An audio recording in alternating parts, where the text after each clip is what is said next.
voudrais vous parler de la question de l'individualité, de l'individu. Le mot individu est un mot assez étrange sur le plan étymologique. Je n'ai pas été vérifié, mais je pense que c'est ainsi qu'il faut comprendre ça. L'individu, c'est ce qui ne peut pas se diviser, c'est-à-dire ce qui est inclassable, en fait. Parce que les divisions, quand par exemple vous prenez un objet, vous pouvez le décomposer. Bon, un individu, c'est quelqu'un qui est indécomposable, c'est-à-dire qu'on n'arrive pas à le classer, on n'arrive pas à le ranger dans une case. Donc, les individus, c'est qui les individus? Ben, ce sont deux catégories de personnes, soit qui sont tout en haut, soit qui sont tout en bas. Ceux qui sont tout en haut, ce sont des créateurs, ce sont des chercheurs, qui sont des pionniers dans un certain domaine, qui sont des précurseurs, qui sont arrivés les premiers à certaines conclusions, qui n'auront été confirmées ou reçues que par la suite, donc dans un deuxième temps. Et puis à l'autre extrémité, on a les malades, les handicapés mentaux, physiques, etc., qui eux sont également hors normes, mais pour des raisons totalement différentes, et relèvent plus de la médecine, sous différents aspects. Donc finalement, il y a une masse de gens qui ne sont pas des individus, et puis tout en haut, il y a des individualités puissantes, et tout en bas, on a des cas particuliers, on parle parfois de cas sociaux, de personnes qui sont dans un état spécial, qui fait qu'ils ne font pas partie de la masse, de la moyenne. Bon. C'est évident que ces deux catégories ne sauraient pas être confondues. Cela dit, ce sont ces deux catégories qui sous-tendent la question de l'individu, de l'inclassable, celui qu'on ne peut pas ranger, qui ne peut pas rentrer dans le rang. Alors, pour revenir à l'astrologie, par exemple, entre autres, mais à toute forme de thérapie, d'une certaine manière, toute forme de voyance, toute forme de traitement individuel, eh bien, normalement, ça devrait concerner que les gens hors normes. J'ai eu hier, à Parapsy, une discussion assez longue avec l'astrologue Samael, une charmante dame, à ce sujet, je vous y renvoie. Et elle me parlait d'une démocratisation de l'astrologie qui faisait que tout le monde avait droit à un thème individuel.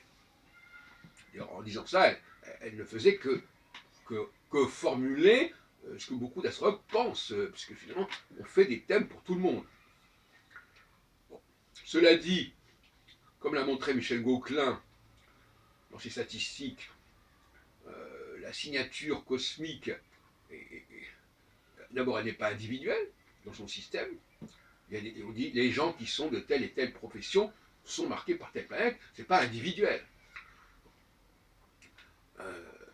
Donc, et en plus, c'est surtout des gens qui sont particulièrement brillants dans leur discipline.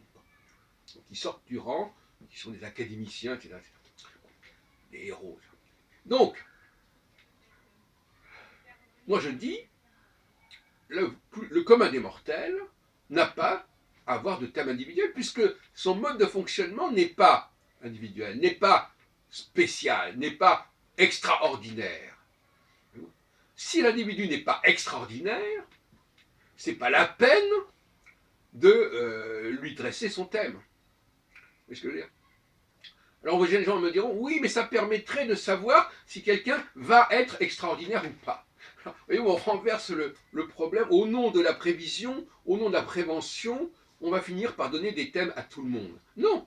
D'abord, premièrement, je pense que l'astrologie n'a pas à être, comment dirais-je, je pense qu'il y a d'autres critères que l'astrologie pour savoir si quelqu'un est extraordinaire ou pas. Hein. Et donc, par conséquent, ce n'est que lorsque quelqu'un est extraordinaire que, pour des raisons diverses qu'on vient d'expliquer, que effectivement on peut faire son thème. Éventuellement. Moi, je ne suis pas un adepte spécialement des thèmes, mais ça serait logique. Et c'est d'ailleurs la raison d'être même du thème. D'ailleurs, on dit souvent, on faisait des thèmes des grands personnages, des rois, etc. On ne faisait pas le thème du premier venu. Bon.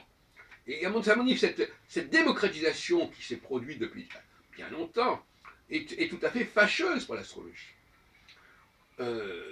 L'astrologie, il y a une astrologie du collectif, qui est l'astrologie mondiale. L'astrologie mondiale nous parle du comportement général des populations. Et l'astrologie individuelle nous parle ce que je viens de dire, c'est-à-dire des personnages qui sortent du rang exceptionnel, ou des personnages qui sont mis de côté, qui sont mis sur la touche parce qu'ils ont tel et tel problème mental ou physique qui les handicape. Donc, voyez, donc finalement, on peut trouver là un équilibre intéressant. Astrologie mondiale, collective, c'est-à-dire aussi celle, si l'on veut, à un certain niveau, par exemple, des horoscopes des journaux, qui nous disent, voilà, tous les gens du bélier, tous les gens du taureau, là on est dans le collectif. Et ça, c'est vrai que ça peut concerner globalement la grande majorité des gens, la plupart des gens. Et puis une astrologie individuelle qui devrait être plus ou moins, on pourrait presque dire, celle comme en médecine, l'opposition entre médecine générale et spécialisation. Effectivement, si quelqu'un est spécial, on va lui appliquer une astrologie spéciale, par exemple. Bon, ça, je veux bien aussi l'accepter. Donc finalement, ce que je voulais dire, c'est que la division entre l'astrologie mondiale et l'astrologie individuelle, c'est aussi une division qui fait sens au niveau de la structure même de la société, d'organisation même de la société.